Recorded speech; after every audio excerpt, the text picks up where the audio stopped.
committee members are and if they're all here, this being our first meeting.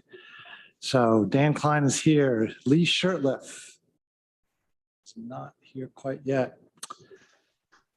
Shauna Black. Quite yet.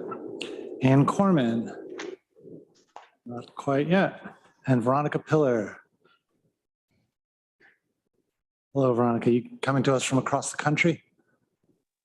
Yes, from Colorado. Can you hear me, by the way? Yes, very good. Thank you. Great. And then it's been requested that Deborah Dawson be added to our committee. And so Deborah's here in chambers. Welcome, Deborah. Thank you. Does that give us a quorum with you, me, and Veronica, so we can at least move forward? Our sergeant at arms just came in.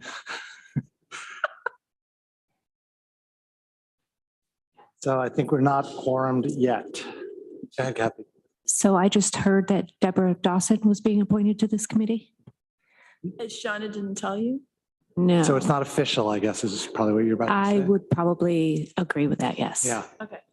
Okay, so we don't have quorum quite yet, and that's okay. We're going to get started anyway because we can talk, we just can't vote.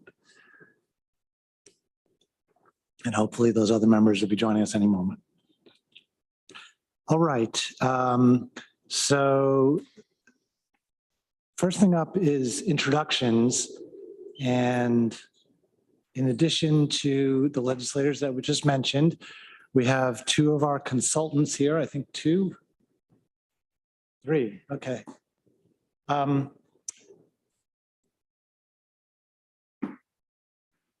Could you take down that screen just for a minute, please? I'm sorry.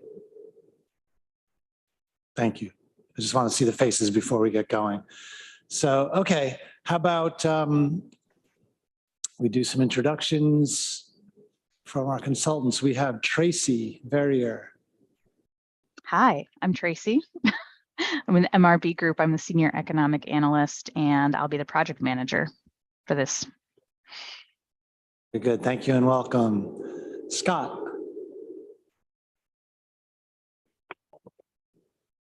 Good morning, everybody. Morning. Are you also an MRB member? No, I'm with WCP Consultants. I'm a sub on the project with MRB. Very good. Welcome. And Michael.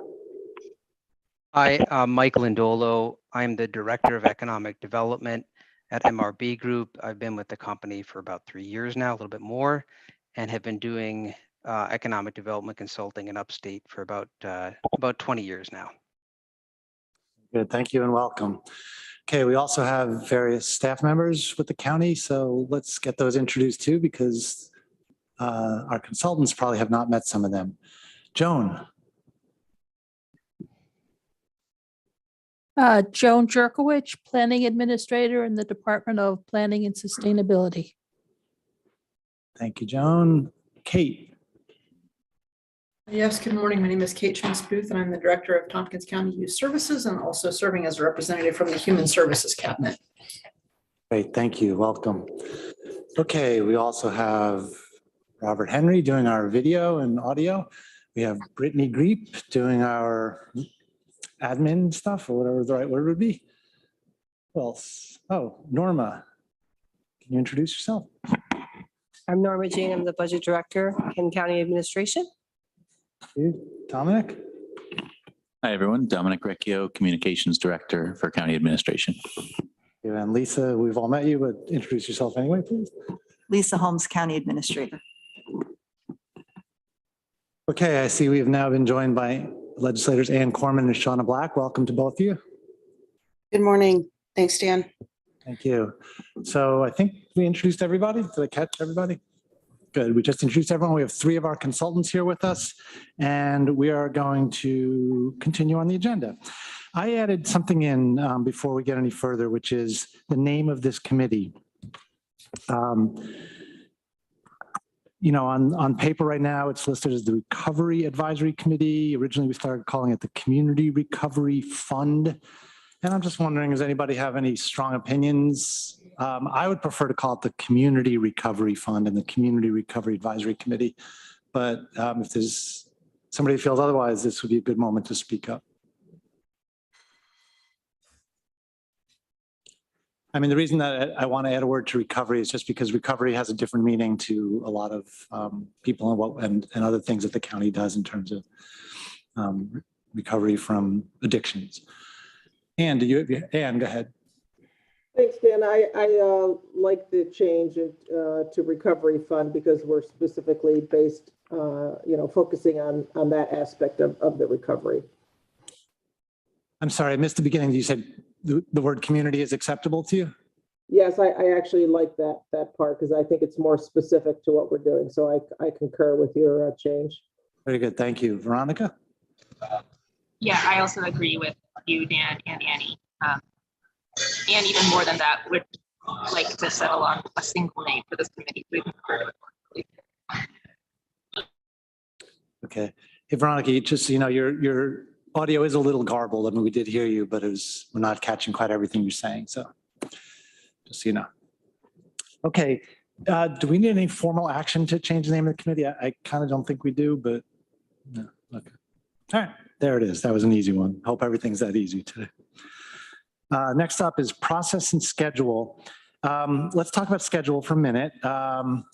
So the idea, and anyone correct me if this is incorrect, but the idea that we were going to try to meet monthly and that the meetings might go on for 6 months or something like that, not forever. And so if we were thinking monthly, right now we are on the first Monday of the month at 10:30. And is that a time that could work for everybody if we decide to go forward on that schedule? Does anybody know of a conflict? I do know of one, which is September. That's Labor Day. So we'd have to come up with a different date for that. But other than that. Okay. And then with that in mind, and again, Tracy or anybody else, correct me if I'm misstating this. My feeling was that there was going to be a whole bunch of stuff at the beginning that we were going to review today and that would come back to us with recommendations for this committee to finalize. And that there's a chance we might want to meet a little earlier than 1 month the first time to so that we can launch, because we can't really launch until this committee has said, yes, this is the process, this is the application, et cetera. So I guess I'll throw it to you, Tracy. Does that sound right that if possible, we want to meet a little earlier? And does that mean also that you could get your end of the work done in that time frame? Yeah, so I think it's a little fortuitous that we have to reschedule that September meeting anyway, because we could perhaps just schedule it a little bit earlier for that first meeting. We won't need more than a couple of weeks, or we shouldn't need more than a couple of weeks to get our side buttoned up. It'll just be a matter of incorporating the discussion here into the documents. So I think that would be appropriate. Well, thank you.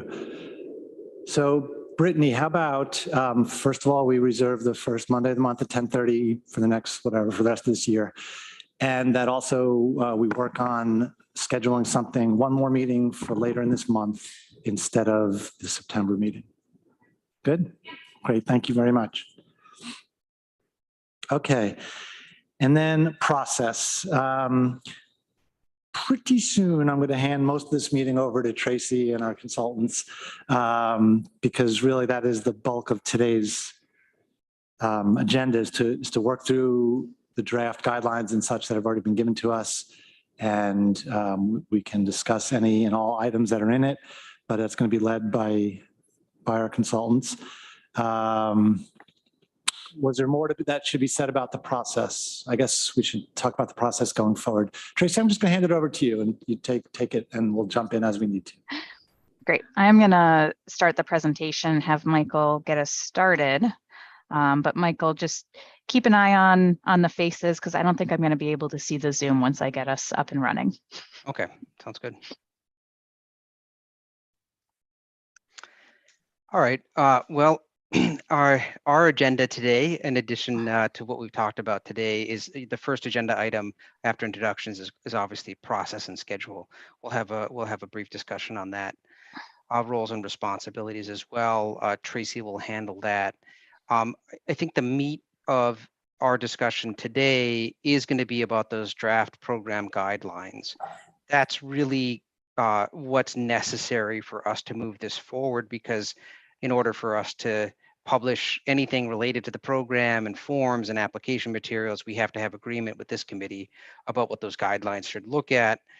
So we'll spend some time there today, Tracy will. And then finally that the discussion on the award decisions and the process around awards decisions. Next slide, please. We already did, oh, Tracy, there, okay, good. Just one quick word about MRB Group, just so you know who we are. I think it is important for you guys to understand kind of our background. MRB Group is primarily an engineering and architectural firm. We have been around for about 90 years in different formats, and our bread and butter, our 90% of our company is municipal engineering and architecture across upstate New York. About 10 years ago, about 12 years ago now, we started a Smarter Local Government, and that's all of the consulting services that are not architecture or engineering related. Everything related to community planning, economic development planning, GIS, technical reviews, all of that together, we've been doing now for a little over a decade. And again, our primary clients are cities, towns, counties across upstate New York. We have a cadre of folks that have been in the public sector. I'm probably the one exception, being a consultant for most of my career. My direct boss, Matt Horn, I believe many of you know, he's the former city manager, City of Geneva. Tracy ran economic development in Cayuga County for many years as the head of the Cayuga Economic Development Agency, the Cayuga Industrial Development Agency, the Auburn Industrial Development Agency, the Cayuga Chamber of Commerce, and several other organizations. So she's well versed in county related activity. And Scott Berto, himself a mayor and well versed in municipal practices and owner of WCP, is our is our subconsultant. So this slide you may not be able to see. We can certainly provide this presentation afterwards, so you have this full document. But we just wanted to give you a brief look at the schedule as this process rolls out. So I'm going to just cover the highlights, the dark green bars there. We hope to have all of our program development done by September so that we're able to launch. So July, August, September is their time frame for that. We want to have that application, if possible, open in September so that we can have at least round one of the application process happen in the September and October timeframe. We'll be holding information sessions and been doing other public outreach so that people are fully aware that this is happening. I know our colleagues at the county administration will be helping us in that matter. And then we'll be accepting applications and we'll close them. And right now our tentative timeframe is have November be the timeframe where we evaluate all of those. We'll have to probably go back to the applicants on a limited basis for some additional information during the month of November. But we hope to, by the end of the year, be in a place where we can make award announcements for round one. And there may only be one round. It's possible, but we're building in a second round if that's necessary. But for round one, again, we're hoping by the end of the year, in which case then we go through the process of administration where we contract with each of them, get through program delivery, oversight, and closing out the projects. Round two, if it is needed, and only if it is needed, we would anticipate opening roughly in the January timeframe and closing in the March timeframe, giving them, roughly 2 to 3 months, again, as necessary, and if there's any amendments to the program guidelines needed at that point. By the end of 2023, we hope to be able to close out the projects, close out the administration. There may be a few lingering drawdowns and that kind of thing, but be substantially complete within that time period. And we will, of course, have meetings all along the way to keep you informed and working with your administrators at the county level to do that. So from a roles and responsibilities, I'll start on the bottom left of this screen. The consultant team, obviously, we're the one that are doing all the paperwork. We're the ones that are interfacing with the applicants and providing information and so on like that. We'll be doing initial reviews. We'll be asking for additional information from your applicants.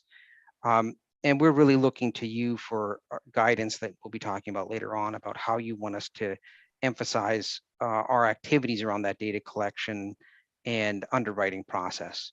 We'll be doing the grant administration, we'll be approving, not approving, we will be recommending approval of disbursement requests for those grant funds, and then giving you monthly progress report meetings. County staff on the bottom right, obviously taking care of these meetings, keeping you informed of what we're doing, all of the normal things around notices and public information that gets out there. And then helping bounce ideas off of us when we get into questions about specifically administration of the grant funds and how disbursements will happen, and then reporting back when we do follow up with applicants about where they're at with progress. Because this is ultimately ARPA money, we'll also be working with the county staff to get them what they need in order to do the reporting to the federal government. This committee, by far your most important role is on the governance side with respect to the draft guidelines, making sure that we have all the right information in those guidelines so that applicants know when they're getting into it, how they're going to be treated and how they're going to be scored and what your funding priorities are. We hope that all those discussions can happen to finalize the program guidelines, and when we get applications, we'll be reviewing them and giving you our recommendations, but we certainly appreciate a vigorous discussion of those recommendations at this committee level so that you can make a good, solid recommendation to the legislature, who will ultimately be approving the awards that you recommend, approving or not approving, I should say, the awards that you recommend at that process. So those are our roles and responsibilities. Any questions on that before we move to the guidelines, which is the meat of today's discussion? All right, there being none. Tracy. Great. So I'm going to take over here and run through a few of the key items in the guidelines. There will be a chance before we move on to the next item to talk about more generally, was there anything else you saw? But I want to confirm a few specific items before we get into a more general discussion or specific things that you picked out. So first, I just want to cover the eligible applicants, which currently have nonprofits, independently owned small businesses, which we have defined here as 100 employees. The guidelines for ARPA allow up to 500, but there was some discussion that that's maybe a little bit too big for this community in terms of what it qualifies as a small business. So we brought that down to 100 to more accurately reflect the reality on the ground here. It includes some definitions about what impacted businesses means. We also included educational institutions, healthcare providers, and we did include municipalities and government entities here. This basically leaves ineligible applicants as individuals and businesses that don't qualify as a small business or an impacted business. What this does mean is that anything like, say, for example, there's a broadband expansion project that is being done by a private business that isn't qualifying under these guidelines, that would have to run through a municipality or a nonprofit as a fiscal sponsor. Which is a very reasonable way to do this. It's pretty common with this type of funding to see that happen. So just understand that that might be the case for some projects that are really being driven by private entities. They might need a fiscal sponsor to make them happen. So that's where we are with the eligible applicants right now. The nonprofit designations, the C3 and C19, are specified in the final rule. So there's not a whole lot we can do about that to expand the nonprofit eligibility. Anne, it looks like you have a question or comment. Yes, thank you. So I had a question there when you mentioned municipality and government entities. is that what we were, what was meant by, that would be like a pass-through, to help, those funds, for instance, if it was a broadband expansion, or is this open to municipalities to ask for funds through this directly? This, the way it's written, would allow them to apply for their own projects as well. So this is a pretty broad definition of municipalities and government agencies. It would allow a town to apply for like a water project or something along those lines. Okay, thank you. I had a question before we keep going. I think most of us sort of instinctually know what a 501c3 is. Can you tell us what a 501c19 is? I believe that has to do with veterans.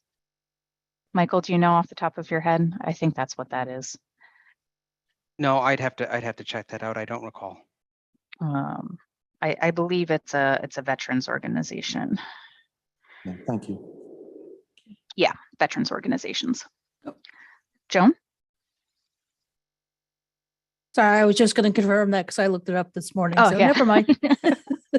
Thank you. I just want to mention that I can't see everybody's face either. So if somebody isn't seeing your hand up, feel free to call out. And Deborah has a question or a comment. Yes, thank you. Thank you, Tracy. I'm wondering if there isn't even more flexibility on that 100 employee cutoff, because I know that you tried to adjust it for our community, but even 100 employees in Tompkins County is a pretty rarefied bunch of employers, and I'm not exactly sure I think that employers that large really need our help. Sure. This is totally up to you as long as it doesn't go above 500. So if you wanted to break that down to a smaller number, that would be appropriate. That would be fine. Thank you. Deborah, can I just clarify what you were just asking? I mean, this says fewer than 100. You're saying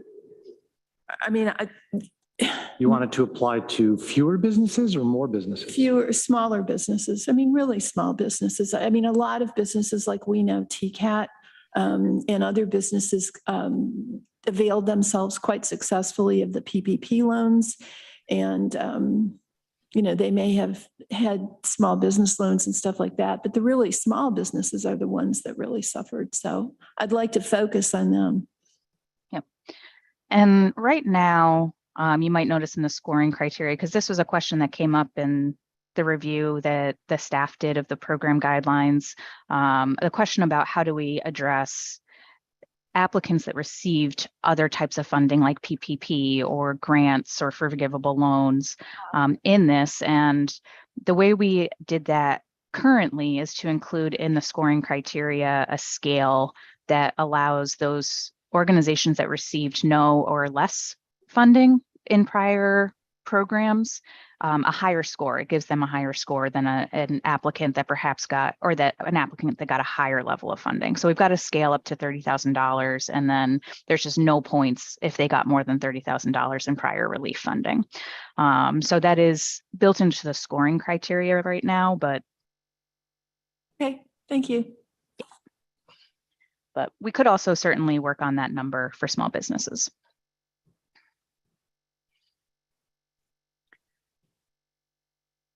Tracy, you have more for us?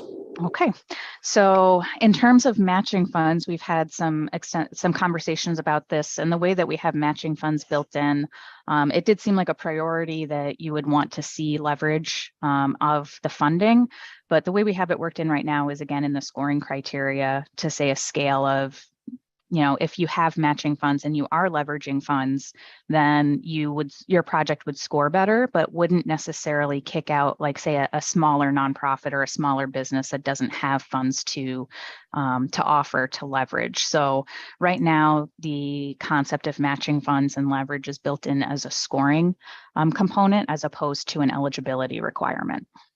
And so we just wanted to confirm that that was in line with what your vision is for the program. Do you have any thoughts on that? It sounds good to me what you've come up with. Great. Okay, so the next thing we just wanted to point out and ensure is compatible is we do have built-in extra application materials for the different funding categories as they get larger. So for applications requesting under the $25,000, it's just the basic, project information, organizational information. And then as it goes into the higher categories, we're asking for additional information to help us underwrite those projects in a little bit more detail as we're reviewing them. And as we get up to those largest projects or requests of over $250,000, we are asking them for some sort of verification of project feasibility to ensure that if you're investing that high of an amount, that they have some sense that this project is going to move forward and it's going to be successful. No one has a crystal ball, but we do want some verification of that. Yeah, Anne? Thanks, Tracy. So this is something that I don't think I saw what you're talking about as far as additional criteria for the projects that are getting the higher levels of funding. I don't think this was in our information that was in our agenda, but that I could be wrong. But what I'm glad to hear this as far as one of my concerns was that the projects, for instance, if it's a local food pantry needing a walk-in refrigerator or freezer that's $10,000, that they don't have to jump through as many hoops to try and make it as simple as possible. They're needing a piece of equipment. So first, for instance, that they wouldn't have to have as much as cumbersome application and follow through. Also, when it comes to issues of them having to verify the people they serve. So this is an example because we do have numerous food pantries in our county. So say a food pantry, there's some of our food pantries that don't verify every single person that comes, to verify their income requirements. Is this something that, as an example, would hinder them from being able to, say, receive funds for a piece of equipment, not a program, but a piece of equipment and they haven't verified that every single person that uses their services meet the income requirements? Yes. So the funding for food pantries specifically is very well laid out in the final rule. And they actually, as I recall, they do require that the food pantries in particular are located in the qualified census tracts, in which case they don't necessarily need to verify, but they have to be in that location. Otherwise, they do need to verify the income eligibility of the people that they're serving for the purposes of this funding. That is just laid out in the final rule, and it's going to be a reporting requirement. So they have to do that, right? So I understand. Okay, so that and is it your understanding or your endeavor to streamline it as much as we can, still complying with the final rule for those with less applying for the lower amounts? Yeah, so the way that we have that built in is that those projects, for the next levels of categories, we have additional information. We're asking about capacity and asking about feasibility and verification, whereas the smaller projects, it's just the application form. So that will be a little bit more streamlined. And then we're going to ask them in the application, okay, how do you plan to verify these incomes? So they can tell us what's easiest for them. And to a certain extent, as long as we can get the information we need to verify that they're in compliance with the final rule, that should be fine. Okay, thank you. Yeah, you can, on packet page 11, you can see a little more information about how the requirements are different depending upon the funding request. Shauna. Thank you, Dan. First, Dan, I want to thank you for chairing this committee. This has been a very long time coming, and I feel like we've basically been running in place for the past year, not really knowing where to start, not really knowing where we wanted to land. So thanks for heading this up. I guess a little bit of background for our consultants. And that is, I will certainly speak for myself in that my number one priority is making sure that the agencies that are applying for these funds are going to use them wisely in our community. The one thing I want to make sure of is that, as Annie mentioned, we're not putting up too many barriers on some of our nonprofits that really don't necessarily have the manpower or the background to fill out, what might be a tenuous application. In the same sense, we've, been holding on to these funds for quite a while. And I think there has to be a balance of us trying to get these funds out the door without making it so burdensome on the agencies that are interested in applying. And I'm thankful, for the consulting that you're providing, because with all of that balancing out, I also recognize the need for us to do this legally and for us to dot our I's and cross our T's. So thank you very much for your expertise. Oh, thank you. And just so you're aware, like Michael mentioned earlier, we'll be doing some information sessions, and, our team will be working with applicants and available to applicants that need some assistance in the process.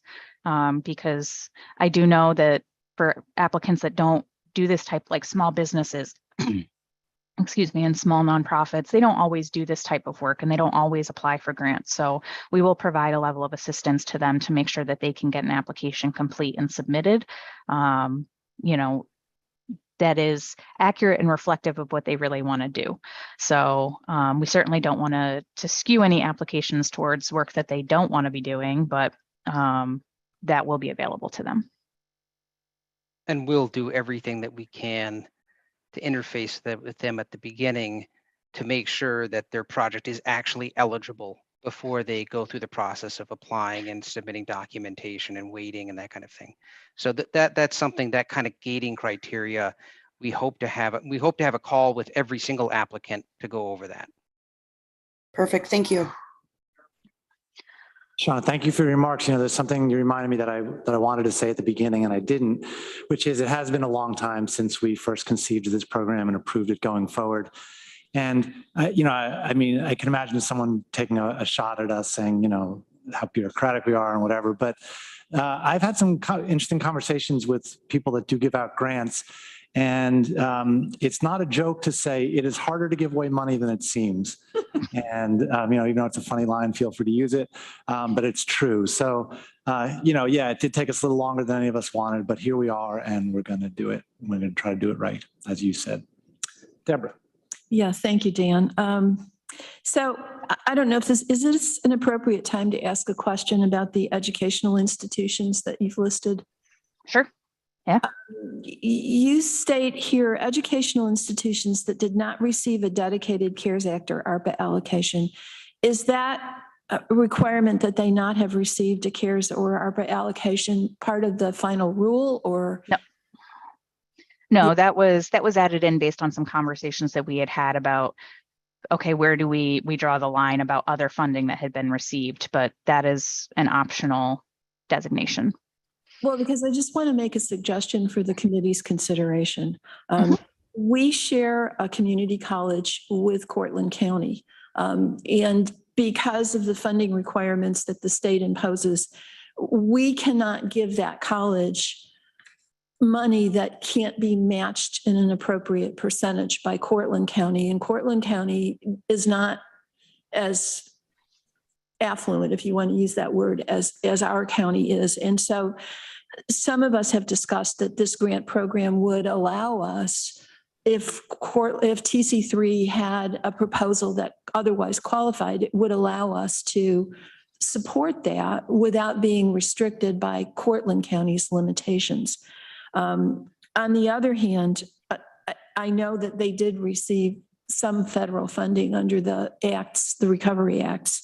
So I was wondering if we might restrict educational institutions as grantees more on the basis of the size of their annual budget, for example. So say if their annual budget was lower than the county's annual budget, I think a lot of us would be happy to assist if they came up with a worthy project. But if it's a $5 billion a year institution, I would say that they're not, that's not a grant proposal we would be interested in. So could we do something like that, or could the consider it? Absolutely. If that's the feeling of the committee and that's the direction you want to go, that would be, I think, appropriate. Yeah, and again, you would then have the point system that would ding them or reward them depending on how much grant money they had received. Thank you. Could someone point us to where in the current material it mentions what you're discussing, the universities? It's on page 8. Packet page 8 or? Yeah, Okay. packet page 8 under eligible applicants. It says educational institutions that did not receive CARES Act or ARPA allocation. It's the third bullet point. Okay, so I just want to summarize and make sure I understand what you're saying. So you're saying all our educational institutions receive that, so otherwise they'd be disqualified. You want to I want to find some mechanism to get. Yeah, the smaller, more needy ones. Yeah. Yeah. And Tracy, you said that you feel like something like that is possible. Sure. Yeah. So Joan, I saw you had your hand up, but let's work on this question first, and then we'll get back to you. So is there anybody that wanted to comment on this particular part of it, the university or the college, the ability to fund college programs? Veronica, did I see your hand up at one point? You're not on my screen right now. Yeah, but it wasn't about this, so I put it down. Okay. Any thoughts about the educational institutions clause? Anne? Yes, I would also like to see if there's some way that we could fund or help with projects that, especially if it's a college that we support. I know it winds up being TC3, but the smaller local colleges that primarily serve local residents, I'd like to see if there is some way that we could do that. So I concur with that. Thank you. Very good. Thank you. Yeah. Okay, so Tracy, you'll be able to come back with some thoughts about. Very good. Thank you.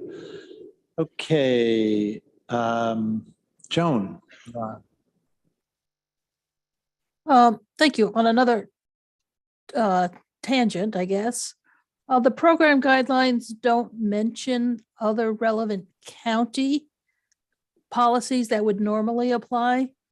I think they should either include, I'm talking about things like living wage, insurance, the seeker policy. Those are all within the authority of the legislature to not require, but I just think the guideline should clarify what else the applicants might be required to address. No, it's a great point. We can work with the staff to come up with a list of those. Very good. Thank you, Joan. Veronica, you're on. Yeah, I just have a process question for right now, maybe for Tracy. We seem to be kind of on document page 4, packet page 8 of these guidelines. I have a couple of specific questions for like later on in the document. Are we going to kind of go through all those pages? We're going to go through a number of items, specific items, and then we'll have a time that we can kind of, what else did you notice in the presentation or in the packet? Okay, great. Thank you. I'll say that. Okay. Yeah, keep us going then. Great. So let me just get back into my share here. So the last kind of detail of this is we currently have the disbursement process. We currently have this set up as a reimbursement based with the ability to request reimbursements on a quarterly basis, which is how the county is currently operating with a lot of their contracts, particularly with nonprofits. So it's a familiar process. So that is the way that we have it set up in the guidelines. And we just wanted to make sure that that was, again, in line with the committee and the legislature's vision for the program, as opposed to having some kind of upfront funding or portion of funding dispersed But it sounded like this was the comfortable space to land as a reimbursement to ensure that they're actually spending the money the way that it was intended, and they're meeting their intermediary goals.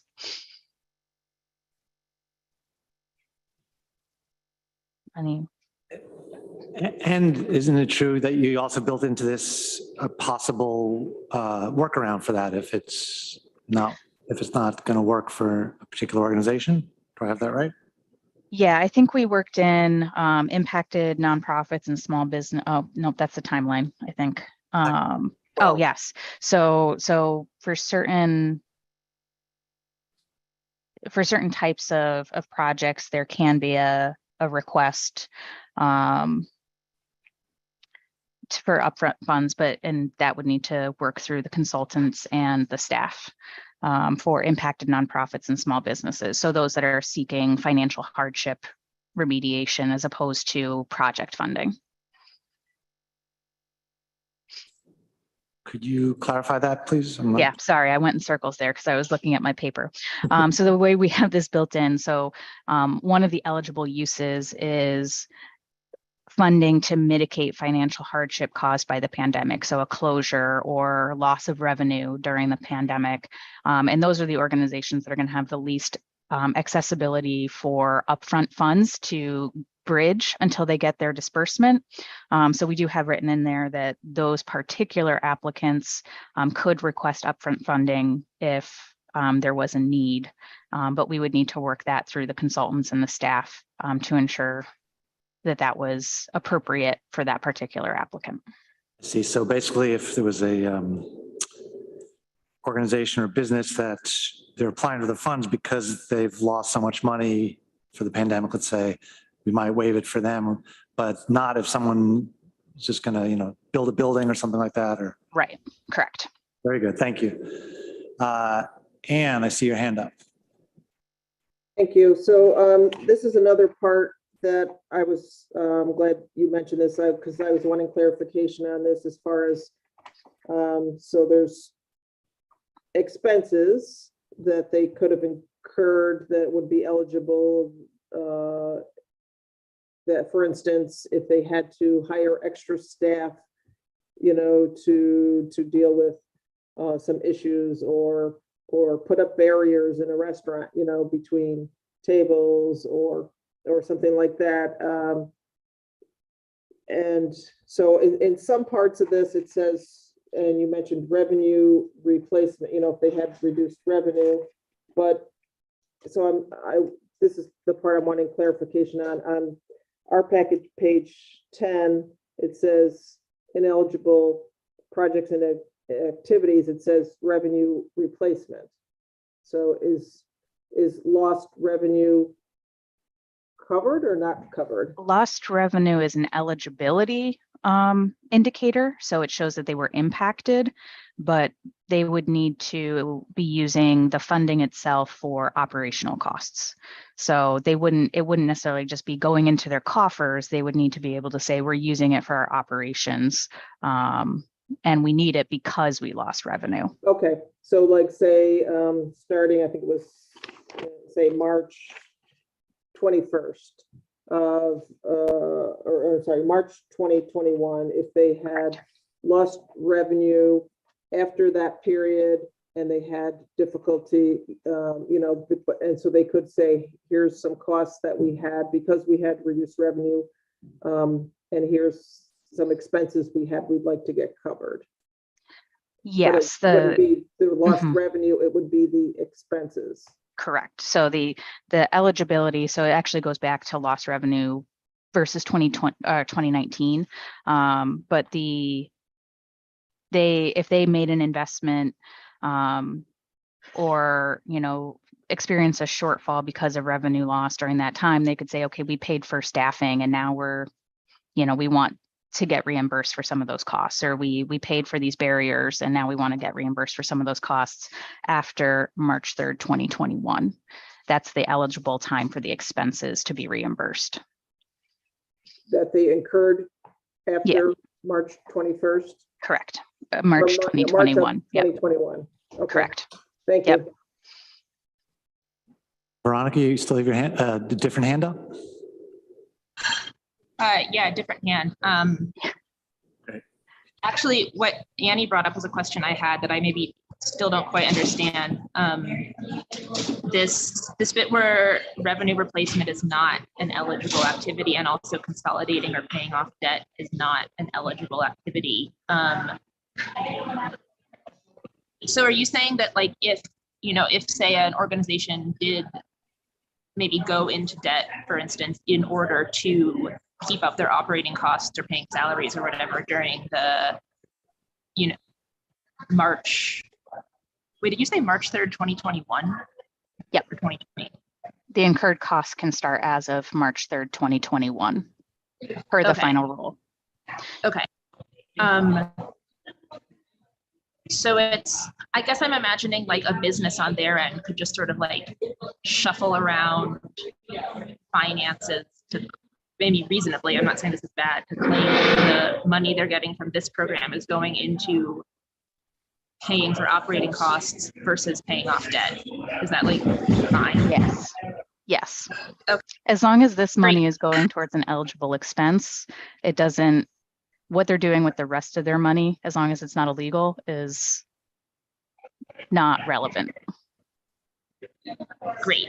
And then actually I first put my hand up to ask about the disbursement as reimbursement. So just to be clear, maybe if we can go back to that, like Annie's example of the, say, a food pantry that wants to buy a refrigerator, that would, and suppose they don't have upfront funds to do that, that would definitely be like a, it's not reimbursement of anything.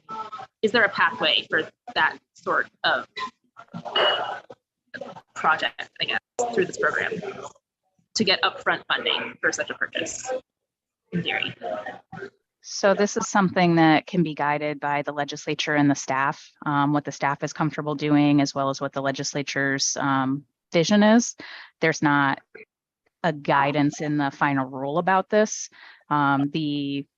So theoretically, there could be a pathway for that, either by saying, the project's under $25,000 or, nonprofits or, something like that. There could be a pathway depending on the comfortability of everyone involved. That does, it opens a little bit more liability on the county side if for whatever reason that money isn't spent correctly. There is then a recapture as opposed to a reimbursement. That they spent it the way they were supposed to. And I think that's where some of the questions are around reimbursement versus upfront funding. But there could certainly, especially for these small projects, I think we can certainly have a conversation about that and see where we can come to an agreement. Okay, thank you. I would certainly like there to be that pathway, but I'd also like to hear from the folks who, actually know how these things work and speak to the liability issue. Let us hear from someone who actually knows how these things work. Lisa. I would say that in county administration, the way that we work with agencies now and contracts, if there is a cash flow issue, we will work with them to provide money up front. We would prefer that be the exception rather than the rule, but we do that currently. It's our current practice. So I think we could continue that in this program. Okay, I also like the idea of carving out a potential waiver. And just like you said, Lisa, we don't want to encourage it, but it's there, it's a possibility. Does the committee feel like that it would be good to try to build something like that into this? I have a feeling the answer is yes. Okay, Deborah? Sure. So quick question, as we're putting these guidelines together and we're creating a point system, is this point system and are these guidelines setting some concrete objective standard for our evaluation of these grant applications, or do we have any discretion? I'm going to pause you on that. I have that same question too. The reason I'm pausing is because I know that Shauna needs to leave at 11:30. And so Shauna, I just wanted to make sure in the last, whatever few minutes that you're here, that you had the opportunity to ask anything else that, we haven't gotten to yet. You know what? I am good. I'm gonna skip out on that meeting. I think we're getting somewhere on this one, so I'm around. Okay, great. Well, It's good to be chief. okay, then. Okay, so Deborah just asked a question that I had too. And I had so I would like to hear the response to that. I had a suggestion about how we might handle that. So the question is, tell me if I have this right, the scoring system, is that rigid? Is that the final word? Is that Well, not that objective? the score can be rigid in that you know that you score these things in the following way. But once you have a final score, are you obligated to go by the scoring? Is there no measure of discretion in which grants we support and which ones we don't? So we have a discussion coming up about the scoring criteria. Michael, jump in here, but my thought is that once the scoring criteria is in place, we want to make sure that we're being consistent with the scoring to avoid any issues down the road. Michael, what are your thoughts? Yeah, the fair treatment of applicants is obviously important to us, and that's why we're going to the trouble of doing the guidelines and the scoring criteria ahead of time. Just from a process point of view, right, to make your lives easier as the committee, us, the consultants, we will do some preliminary scoring, right? If you feel like we did not correctly score something, that's obviously up for discussion, right? If you say, hey, you really didn't think about this or that in terms of the need or in terms of what, right? We can certainly discuss the scoring at that point, but we do want to be clear that we're not giving preferential treatment to one applicant over another, and that someone's not going to object to a decision because of arbitrary and capricious items here. So some of these scoring criteria are a bit more objective than others, right? And conversely, some are more subjective. And you'll have some opportunity to look at those, right? From the point of view of awards, and I know I'm jumping ahead a little bit, Tracy, but it's germane to this discussion. What we would envision is in round one, right? We would score everything. You would confirm the scores that we gave, and we would have a rank order listing of all the applications, right? At that point, you have a few choices. You could award down the list until they hit a minimum score, and you say, hey, below this score, we don't want to fund anybody, right? Or you could say, we will continue to fund until all of the funds are expended, right? And that's up to you, right? And there's reasons why you might do it one way or the other. If you're happy with the quality of all the applications and you feel you can effectively award good grant dollars out to all the awardees and expend all the funds, that's a great situation, right? But you might want to cut it off and say, hey, we feel we got quality applications up to here. And after that point, and then we're going to open it up to a second round, and we'll have some funds left over for that. Give the applicants maybe a way to improve an application if they weren't awarded in the first round. I mean, there's some other ways to address the issue about whether or not we're going to leave anybody out cold. And that's one of the ways that you can do it. Give them another shot. I guess my concern is simply if you have two applicants with similar scores, but for one of those applicants, not getting the grant might mean the difference between going out of business and staying in business. And there's another grant application where it's a worthwhile project, but it's not going to sink the business if they don't get the grant. I just wonder if we have any discretion as between those two. Because I really want to see this go to organizations for whom it will make the most difference in the future and for the community. And hopefully we'll capture what I would call need, right? The need as part of that score. Well, that's going to be hard, isn't it? So Deborah, I had the same thoughts and questions. And in my opinion, there's a lot of things that the legislature does that we do not decide on. In fact, there's almost nothing we decide on a point basis, right? In the end, it is our judgment, and it's built right into the job. And So I had a suggestion. I'll just float this, but it's not the last suggestion. I see Anne has her hand up too. So on packet page 11, which is page 7 of the packet the consultants might be looking at. I'm not sure if you have our packet or not. Under project selection, and it currently says the legislative committee will develop funding recommendations for the full county legislature based on the scoring. And I'm wondering about inserting the word partially, based partially on the scoring. In other words, it's one tool that we have, but it's not the only tool. So I'll leave that hanging in the air for a minute. Anne, you're up. Thanks. Thinking of the criteria, I don't know if this would come under points or not, but thinking back on what legislator Deborah Dawson said regarding the number of employees and thinking about some of the smaller employee, which I consider smaller employees, restaurants, they can have a number of full and a huge number of part-time people to try and, especially now they say, people are working like more than one restaurant. So maybe something like priority is, like we ask them, and maybe priority is given to employees, with 50 or less, but maybe still include the 100 employees, and then that gives us discretion later. So that's just one suggestion. Thank you. Any other thoughts about the score? Oh, sorry. Thank you. Go ahead, Lisa. I just want to mention, and I would maybe want to hear from our consultants,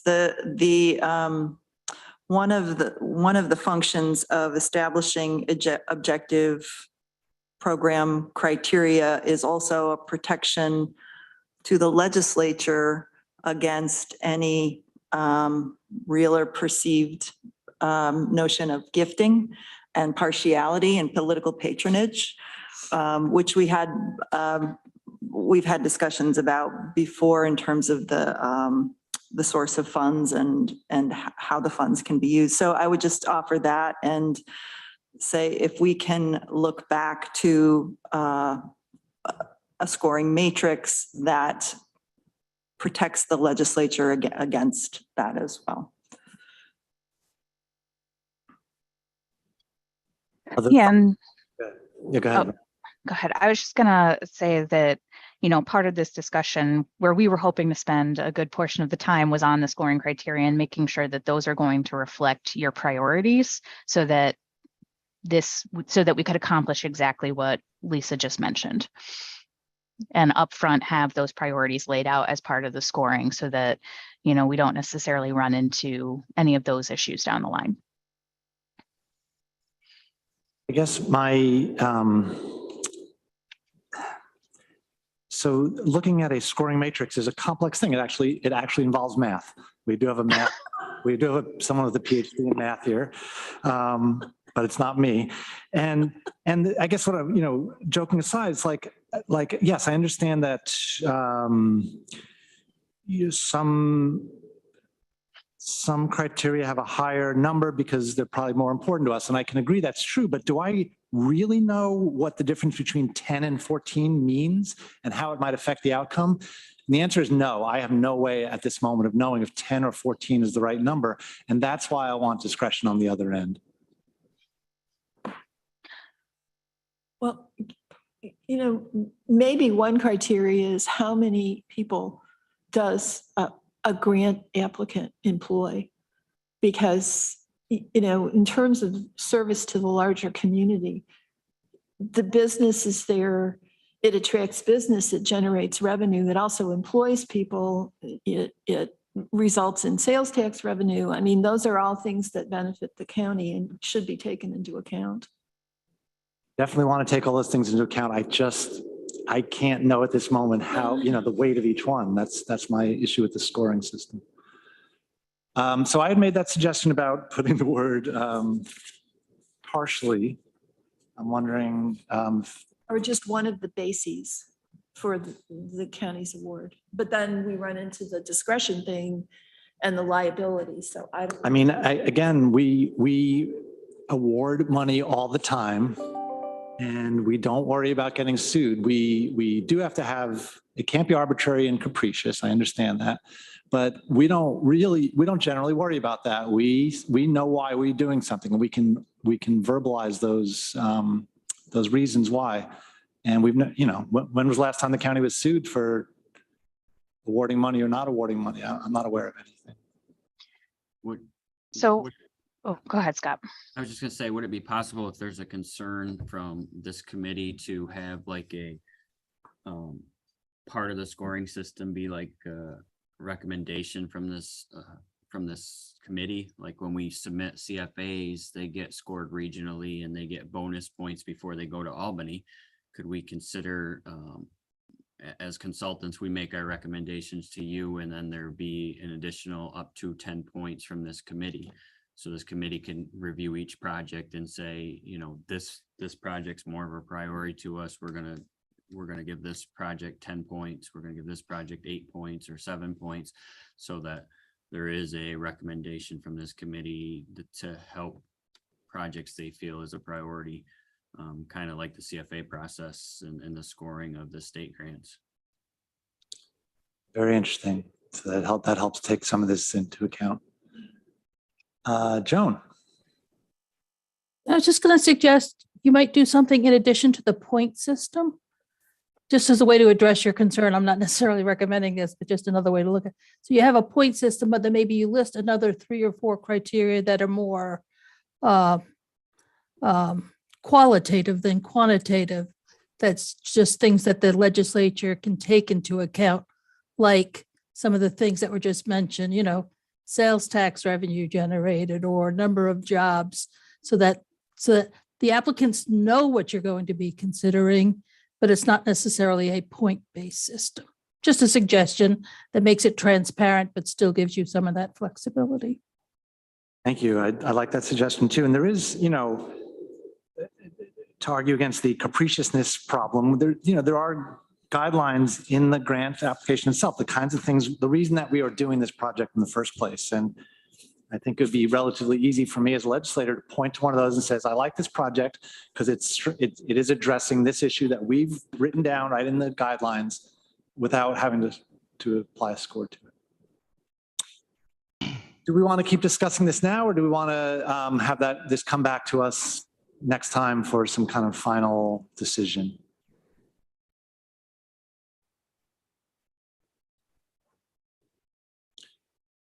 So next time would be great. Yeah, That so way we we can can kind of think about what might make sense. So we can talk about this internally among consultants and the staff and try to come up with something that works or might work for the committee, whether it's a committee score or because we, like the meeting the priorities is something we can define a score to, and I already have, and we can adjust those scores. If that's the most important factor, then we can bump that up so it's a greater impact on the overall score. So we'll keep playing with this to try to incorporate some of that feedback and try to find a way to include some of that more qualitative information that might not fit well into a matrix. Good, thank you. Everyone's comfortable with that. We'll take it up again next time with some more thought, more discussion in between. Great. Okay, Tracy, we did get a little off our. Got a little, it's fine. Okay, so we talked about the disbursement. We'll work on that. We did want to talk a little bit about the program priorities. We just took the priorities that you had in the RFP because as I understand it, you had extensive conversations about this, and reinventing the wheel didn't seem necessary given that. So there are a couple of items here that we want to make sure that we're just on the same page about.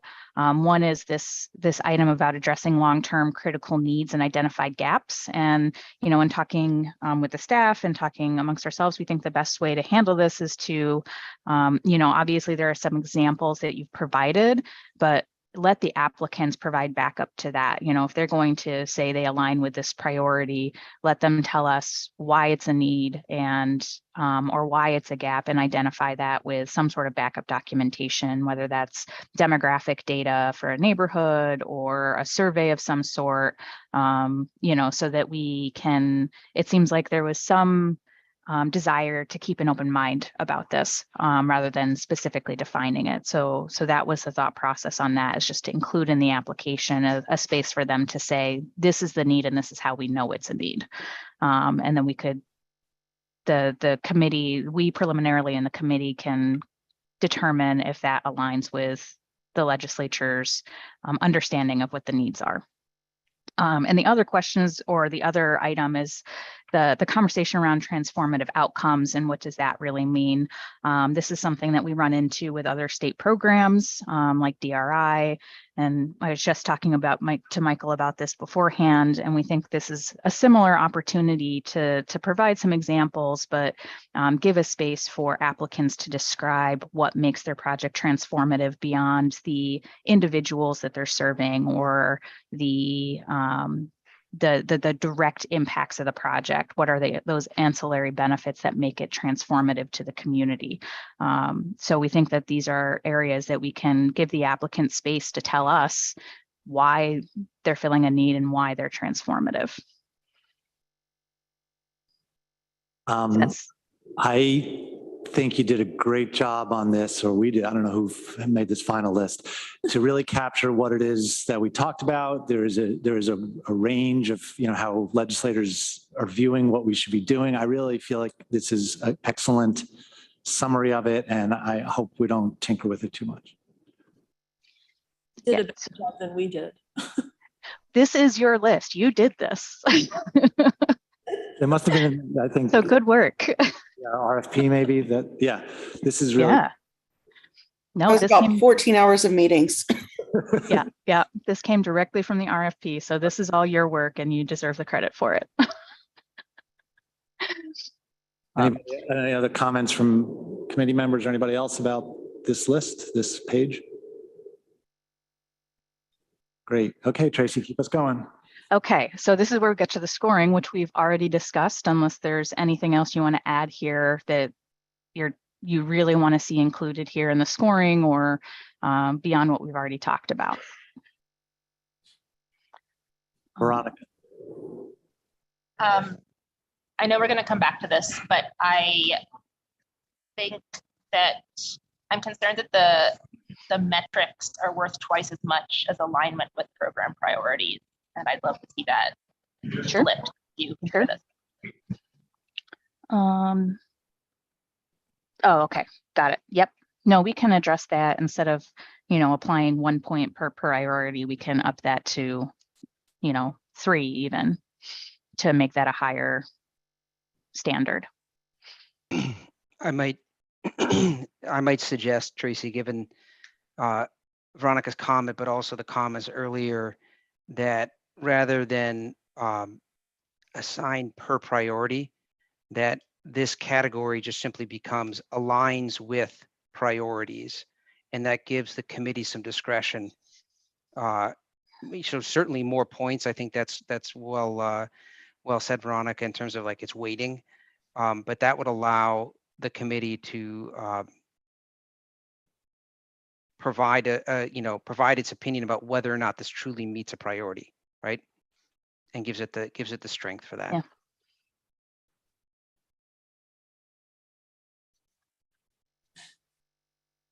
Great. Okay, I don't see any more hands up. Let's keep going. Okay, and this is where, is there anything else in this document that you think really needs to be addressed? Any unclear language or unnecessary information? Is there anything else that you, going through here, made a note and we haven't covered it yet? Veronica. This is minor. There were a couple of places where the document referred to program, and I think you mean like this community recovery fund program, but it wasn't totally clear. Okay. Can I just follow up by email? This is really minor. Yeah, okay. Definitely. And then another clarifying question where it says ineligible projects and activities on the document page 6, packet page 10. It says, unless otherwise noted, expenditures in these categories can also not be used as match. I don't totally know what that means. Can you clarify? So this is where we get into the funding leverage. If they're offering a matching funds, they cannot use those matching funds on ineligible activities. They are not required to offer matching funds, but if they do, we can't count them if they're putting those funds towards one of these ineligible activities. Okay, thank you. I wanted to ask you on that same page, on that same list, establishment or contribution to a cash reserve. I had mentioned this to you in our pre-meeting. One of the organizations contacted me and they were interested in a revolving loan program. Is that going to be ineligible?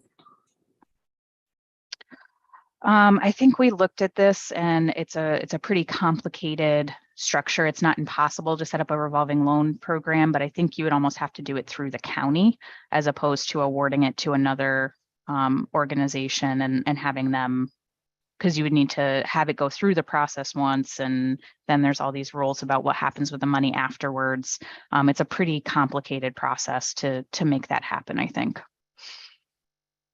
It also complicates the county's reporting requirements to ARPA for the ultimate use of the funds. So it can definitely be a little bit complicated. Okay. Thank you. Anne. Thank you. So just a couple of comments and questions. So, and one clarification. So we're going to meet monthly. The next time we're going to meet before our scheduled time because it's Labor Day. So I just wanted to clarify that because in the page 1, packet page 5, about the process, it doesn't necessarily say in there that we're going to meet monthly, but I'm glad we are going to meet monthly.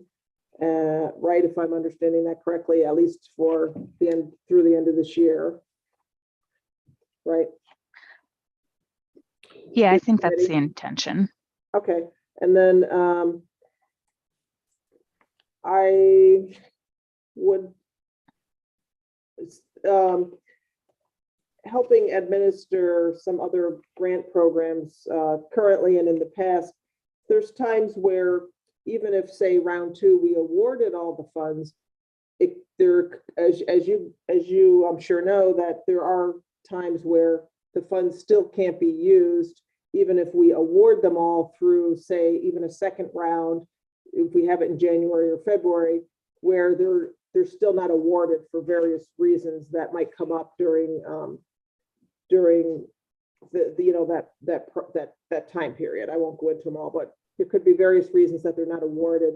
I don't know if we need to have it in here, but just thinking to be open to possibly the end of 2023 or beginning of 2024 for a third round with any unused funds, because I would like to make sure that we do get these funds, use all these funds and make sure they're out. Say we have, something left. So I don't know if we need to talk about that now. I think we can, and again, I'm going to look to Michael and see if this makes sense, but I think what we can do is add some language saying, if needed, there may be additional rounds for whatever reason, whether it's we didn't reward them all in the first or award them all in the first 2 rounds, or a project didn't move forward when you have additional funds available. Right. We can add some pretty generic language around that to leave it open. Okay, great. And the last thing I wanted to talk about was, so I'm glad Veronica brought up, and other folks did, about the criteria. And so I'd like to have it the point-based as much as possible, because each of us 14 legislators represent 14 districts, and a lot of these programs or applicants could be based in our own municipality. So I'd like to have something, point-based enough that, it's not, we're not either having some bias or perceived bias that, okay, this is in our area or our district. So I'd like to see that, And so you said you could have something by next month to clarify some more of the parameters that, for instance, align with our comp program or our comprehensive plan. And so if we could maybe have that as soon as you can come up with something, so we can kind of maybe bat that around by email so that it doesn't slow us down in next month or sooner than a month to really nail down the criteria, because I don't want to slow down. I like the timeline that you have here. And so I don't want to slow it down by saying, okay, now we need another month to hammer this out. Yeah, we can work on those scoring criteria first and then pass that around in advance. Okay, thank you very much. And again, thanks for, as all other folks have said, thanks for doing all this. It really feels to me, very fair what we're doing, and with the help of your organization, I feel a lot better about trying to get this out fairly, to the community and expeditiously as possible. So thank you. Thank you. Hey, it is 11:45. We originally were going to try to end at noon, but obviously need a little extra time. We can squeeze that in. We have another question in the chambers. Deborah. Thanks, Dan. I'm curious to know if somebody applies for, say, $200,000, and as we work our way through the process, we decide we'd be happy to give them 150, but not the full 200. Do we have that subjective discretion? I know Michael has thoughts about Yes. this. So this happens as we get to the last dollars being awarded, that kind of thing happens. And there's no reason why, we can't work with the applicant and say, we have this money. Are you interested? I would say 9 times out of 10, the applicant will say yes, and we'll modify our ask, right? Based on that. And that's certainly all kosher and allowable, right? That's not an issue.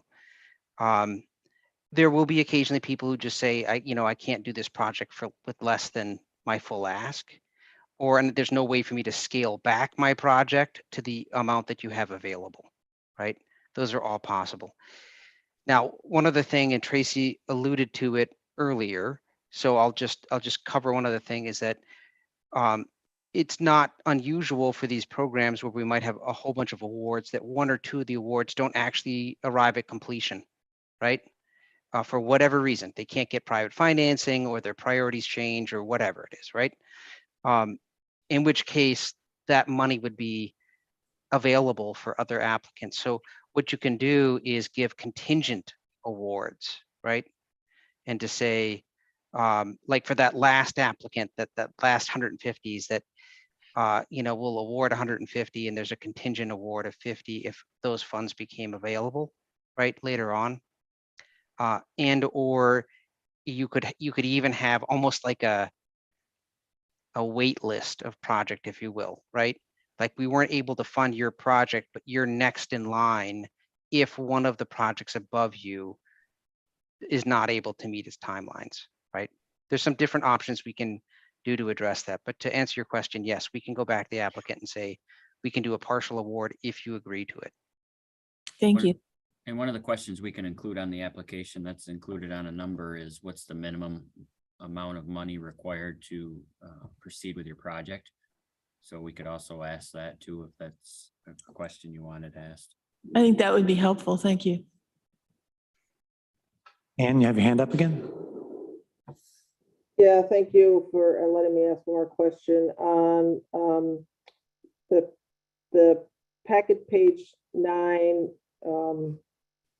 it says small business applicants, impacted businesses, and the second bullet point, implementation for blah, blah, blah. The last part of it, renovations to enable social distancing. Would this also include if they, for instance, we're adding outdoor seating? Yes. Yep. Okay, great. Because I know a lot of restaurants have had a lot of expenses to do that. Thank you. Okay, Tracy, we still have one agenda item. Is that right? I believe we're just gonna kind of wrap up here. Let me get this back up. Oh, yes, the process for award decision. So what we have been thinking about how to make this an efficient and streamlined process. And, as Michael mentioned earlier, what we'll do is once the applications come in, we'll do a preliminary scoring and then send them to this committee. And our thought process is that this committee can really do that deep dive, the conversation about, various projects and whether we got the scoring right or whether you want to tweak any of the scoring, and then develop a recommendation to the full legislature that is a slate of projects that you think should be funded and the level at which you think they should be funded. And at the legislature level, they're really looking at that as a package, and maybe there's one or two applications they want to talk about, but really all that workshopping has already happened at the committee level. And as any other committee meeting, all legislators are welcome to attend this one if they want to participate in that conversation. But that way we're not trying to workshop at two separate levels. And by the time it gets to the full legislature, these conversations have been hashed out, and we have a good understanding of where the priorities are at that time. So that would be our recommendation for an award decision process. But ultimately, it's up to the legislature and this committee to decide how that works. I could use a little clarification of what your intention here is. So it sounded like you said we should, and I agree, if this is what you're saying, I agree that we should do most of the discussion at this level, at the committee level. Correct. But then what was your thought or vision for what happened at the full legislature level? That they would be, they might see a list of all the applicants and the scores, but it wouldn't necessarily be a deep dive into every single application. They would really be looking at a slate of projects that are recommended by the committee. And, if there's one or two projects that need to be discussed, that's, that is what it is. But they would more or less be looking at that level. The group would be looking at a slate of recommended projects for approval. Thank you. Shauna. Yeah, I think what would also be helpful, each one of our committees reports to the legislature twice a month, would actually be to perhaps have a presentation to the full legislature to let them know where this committee is going, and to provide the structure so that all 14 of the legislators are given the same information to know what the process is going to be moving forward. We can collect, some pretty minimal feedback, and then it would be up to the small committee here to make those decisions moving forward. I just want to make sure that everyone is somewhat included in knowing the process. Obviously, they're not going to be involved in kind of making the sausage, but they will be in eating the sausage at the end and voting for it. So. Yeah, so as I understand it, these guidelines and related documentation, once this committee approves it, will go to the full legislature, and we can certainly have that conversation at that point, because we want them to approve these guidelines as well for this exact purpose, to have full buy-in of the legislature, and because they're ultimately going to be making these funding awards. And Shauna, we've also added this committee as part of the committees that will report to the legislature. So they are going to appear on the legislature agenda every month. That's great. Thank you. Every meeting. Well, I have a couple of things to say about this. I've given this topic a lot of thought. First of all, we don't necessarily have to reach our decision on how we're going to do this. This is the end of the process, right? So we don't have to decide now. So this is just the beginning of that discussion. There was a meeting early on, and I believe it was when we were discussing this as a contract. So it hadn't, it wasn't. We were making that part of the sausage at that time, and there were not minutes taken at that meeting. I took some notes down. And at the end of that meeting, I believed we had decided on one thing, and in subsequent discussions with other people, they felt we had decided on another thing. And this is how I characterize the choice that this question raises. Do we want to do this process as we do the Strategic Tourism Planning Board kind of awards or the Human Service Coalition awards, where somebody else is kind of doing all the screening and presenting them as a packet, and the legislature votes yes or no on the packet. That's one option. The other option is how we do the over target requests, which is where the full legislature goes through each project and says yes, votes on each one, yes or no, yes or no, yes or no.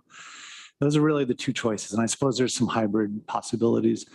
And so I lean towards I think the full legislature does eventually need to vote on each one. And I know that takes a little longer amount of time, but I feel like that way, everyone has a say in every project. Everyone's completely bought in. And that's what I'm going to still advocate for as we go forward. And if we needed to have, just like we do with the over target requests, if we need to have a special meeting to do that, then so be it. It takes a couple hours to work through, and that's what we do. So again, we don't need to decide that now, but I just wanted to state clearly what my thoughts were.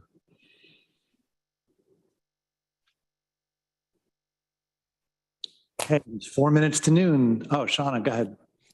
You know, Dan, I initially thought that would be a good idea as well, but the more that I think about doing it that way, the more that I feel like this group would be vetting and doing all of the work. And then we would be having the exact same debates and same questions and duplicating that work if we were to bring it forth to 14 and kind of undoing the work that this group might do. So I just wanted to throw that out there. Maybe there is a hybrid or some different ideas.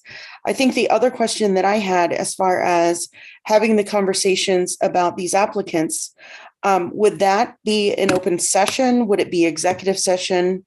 How would we be able to have those conversations? So on that item, we would follow the open meetings law about topics that are allowable under executive session. So if we get into like the financials of a particular organization, that would need to happen in executive session. You know, some of these conversations might not, when we're talking about priority alignment and things of that nature, those discussions can happen in open session, but I imagine some of this is going to happen in executive session. Good. Okay, I have Ann, then Deborah, and maybe that will wrap us up, maybe? Thanks, Dan. I like the idea of that Shauna suggested of maybe a hybrid, like maybe packaging. You know, an example could be the ones 250,000 or less as a package, and then the ones above that we have individually for voting at the legislature separately.